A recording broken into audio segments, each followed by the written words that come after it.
মহাকাল, আপনি আমায় সাহায্য করুন এই স্ত্রীদের প্রাণ বাঁচাতে।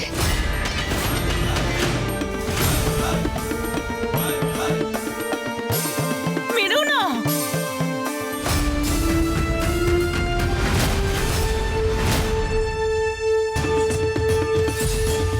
ছেড়ে দাও আমায়, তুমি মেরো না আমাকে, আমি হাত জোর করছি, ছেড়ে দাও আমাদের। সময় হয়ে গেছে এদের প্রাণ শক্তিকে ধারণ করার।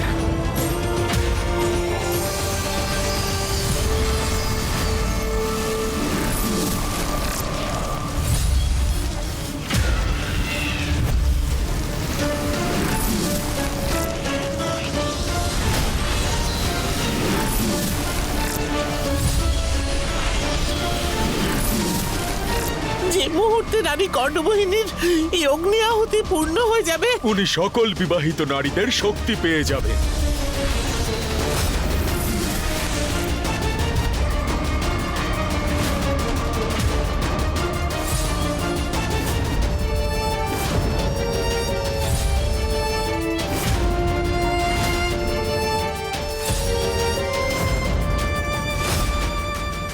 শক্তি সত্য, শক্তি অমূল্য, শক্তি ধর্ম, শক্তি সর্বোপরি, শক্তি সুখ, পরম সুখ।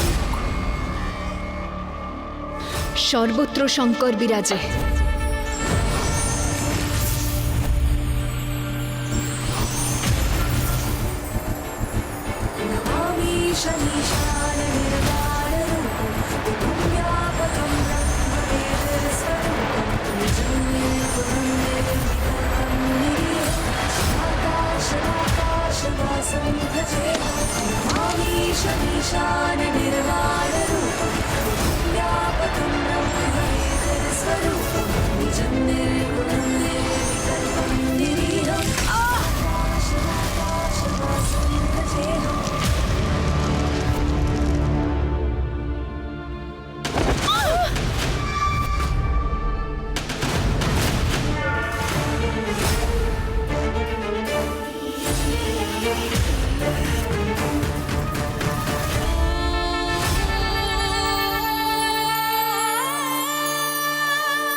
এটা কি করে হওয়া সম্ভব?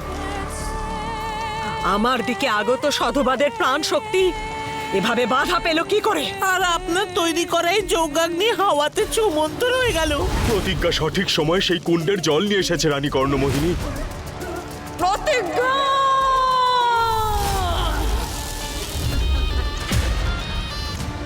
তুই শুধু ওই সাধুবাদের বাঁচাসনি, তুই আমার হাত থেকে আমার শিকার ছিনিয়ে নিয়েছিস। তোর জন্য আমার শক্তি পূর্ণ হতে পারলো না। এবার তুই আমার হাত থেকে বাঁচবি না, স্বর্ণমোহিনী, বাঁচবি না তুই।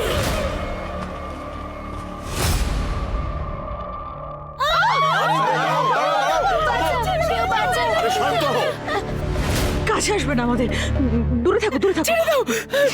আগে শান্ত হও। কি হয়েছে তোমাদের যে আমাদের দেখে ভয় পাচ্ছ? সেটাই তো, একদিকে আমাদের দীর্ঘায়ুর জন্য তোমরা ব্রত পালন করছো, আর তারপর আমাদের দেখে এমন ভয় পাচ্ছ আমরা তোমাদের স্বামী নই, ভূত। আরে তোমরা সবাই মিলে আমাদের সবার গলা কাটতে আসছিলে। এসব কি বলছো কি মালিনী? আরে আমরা তোমাদেরকে কেন মারতে যাব? এই সব কিছু প্রতিজ্ঞার কাজ।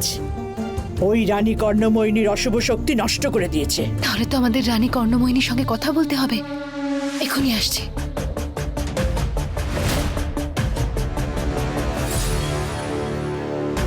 বিট্টু, বিট্টু, তুই ঠিক আছিস তো বাবা? হ্যাঁ মা, আমি একদম ঠিক আছি। আর আমার কি হবে? তার মানে হলো তোমাদের কিছুই মনে নেই যে তোমরা কি করতে যাচ্ছিলে? আমাদের মারতে যাচ্ছিলে। কি মনে নেই? সবকিছু মনে আছে।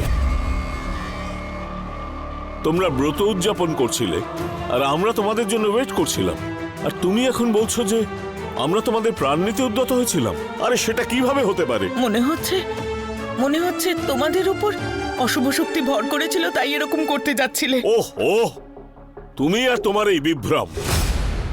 এতদিন এই অশুভ শক্তির ছায়া প্রেমের ওপর ছিল, এখন তোমার মনের এই অন্ধ বিশ্বাসটা আমাদের সবাইকে জড়িয়েছে। কিন্তু দাদা, আমার তো যেন মনে হচ্ছে যে আমরা কোনো গভীর ঘুম থেকে উঠেছি।